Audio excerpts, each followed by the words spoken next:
Thank you so much for taking the time to watch this video. Here is the step-by-step procedure of how to use Spotify's made for you. Launch the Spotify app on your mobile device. Tap on the Home tab, usually located at the bottom left of the app's interface. Tap on the Home tab, scroll down until you find the Recommended Songs section. It should be placed under the Made for You category. In the Recommended Songs section, you'll see a list of songs that Spotify's algorithm has tailored based on your listening history. Tap on a song from the Recommended Songs section to start playing it. While listening to the recommended songs, you can like a song by tapping the heart icon. Now launch the Spotify application on your desktop. Open the Spotify app, tap on the Home tab, usually located at the left sidebar of the app's interface. Tap on the Home tab, scroll down until you find the Recommended Songs section.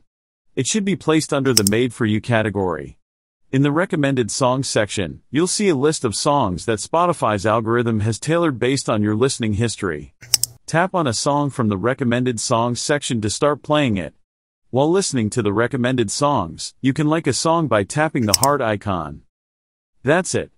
Thanks again for watching. Don't forget to like, subscribe, hit the bell icon for notifications, and leave your comments below.